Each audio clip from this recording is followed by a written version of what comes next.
ಒಳ್ಳೆಯ ದಾಂಪತ್ಯದಲ್ಲಿ ಪರೀಕ್ಷೆ ಸಮಯ ಬಂದನು ಇದ್ದೇ ಇರುತ್ತಂತ ನಾನು ಕೂಡ ಸಹಿಸಿದ ಚಿತ್ತ, ನಾನು ಕೂಡ ಸಹಿಸಿದ.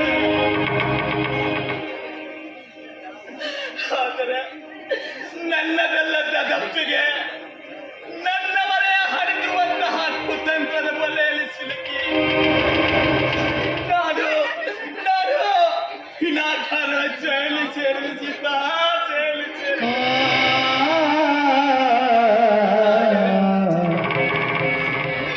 ಶಿಕ್ಷೆಯನ್ನು ಅನುಭವಿಸಿ ಬಿಡುಗಡೆಗೊಂಡು ನಿನ್ನ ನೋಡಬೇಕಂತ ಓಡೋಡಿ ಬಂದೆ.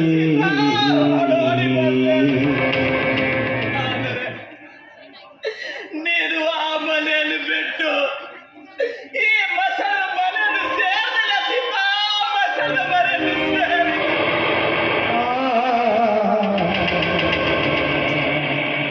ಅಯ್ಯೋ ಅಯ್ಯೋ ಸೀತಾ,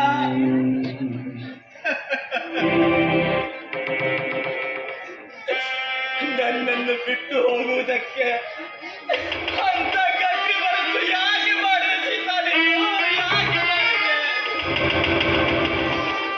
ಇಲ್ಲ ಸೀತಾ, ನೀನು ಹಾಗೆ ಮಾಡಲು ಸಾಧ್ಯವಿಲ್ಲ ಸೀತಾ.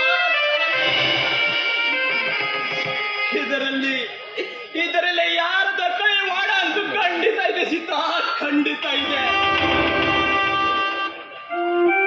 ಇಷ್ಟಕ್ಕೆಲ್ಲ ಕಾರಣ ಅವರೇ. ಅಣ್ಣನೆಂಬ ಬಣ್ಣ ಬಳಿದುಕೊಂಡು ತುಂಬ ಹುಣ್ಣು ಹೊಂದಿರುವ ಗಜೇಂದ್ರ ಗೌಡ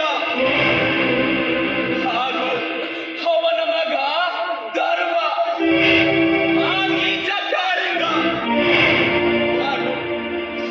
ಹಾಗೂ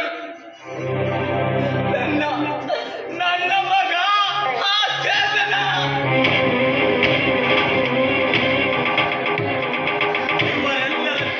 ಇವರೆಲ್ಲರ ಸೂತ್ರಕ್ಕೆ ಸಿರ ಕೊಟ್ಟವ ರಾಘವ.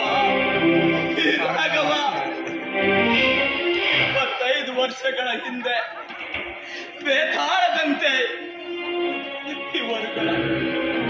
ಇವರುಗಳ ಕಥೆ ಕೇಳ್ತಾ ಹೋದ್ರೆ